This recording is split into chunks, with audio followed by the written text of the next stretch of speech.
Ever wondered how to prepare food for many people? Whether it's a party, a family gathering, or a community event, feeding a crowd can be a daunting task.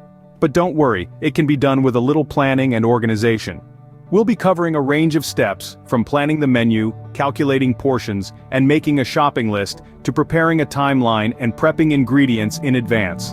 And of course, we'll talk about cooking, serving, and staying flexible. Now let's dive into the details.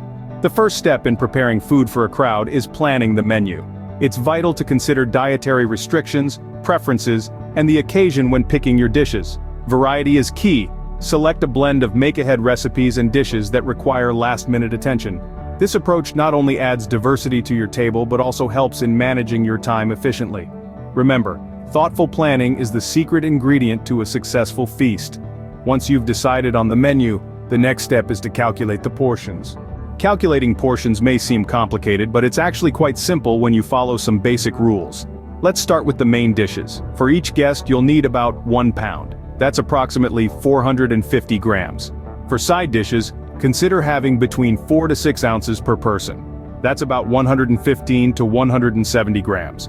If you're planning a cocktail party, aim for 4 to 6 appetizers per guest. If appetizers are the main course, be sure to provide more substantial portions. Now let's talk about the shopping list. Once you've planned your menu and calculated the portions, it's time to list all the ingredients you'll need. Don't forget to check your pantry first. You might already have some items, which will save you time and money. After making a shopping list, the next step is to prepare a timeline. A well-prepared timeline can make the process of cooking for a crowd much smoother. And it's not just about the cooking, it's about all the tasks leading up to the big day. Prioritizing tasks based on their urgency and the time they take to complete can go a long way in ensuring a hassle-free experience. Think about what can be done early. For instance, dry ingredients for baked goods can be mixed days in advance. Meats can be marinated and sauces prepared, ready to be whipped into a culinary delight when the time comes. Now let's talk about prepping ingredients. This is a game changer. Washing, chopping, and measuring ingredients ahead of time can save you from the last-minute rush.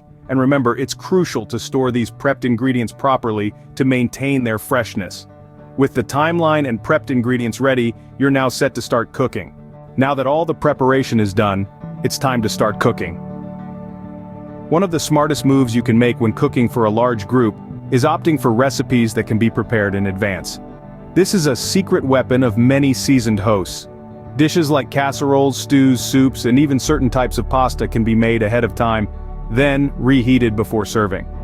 Not only does this save you precious time on the day of the event, but many of these dishes actually taste better when the flavors have had time to meld together. Don't shy away from enlisting help, either. Cooking for a crowd can be a lot of work, and there's no shame in asking friends or family to lend a hand. Whether it's chopping vegetables, stirring sauces, or setting the table, delegating tasks can make the process much more manageable. Plus, it can turn the cooking process into a fun, collective effort.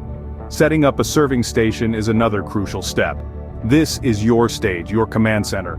Organize it in a way that makes the serving process smooth and efficient. Arrange plates, utensils, napkins, and condiments logically and within easy reach. This way, you can focus on the food instead of scrambling for a serving spoon when it's time to dish up. In this day and age, accommodating dietary restrictions is a must. Whether it's a vegetarian, a gluten-free guest, or someone with a nut allergy, ensure you have options available for everyone. It's a good idea to label dishes clearly if they contain common allergens. This way guests can easily identify what's safe for them to eat. Finally, remember to stay flexible.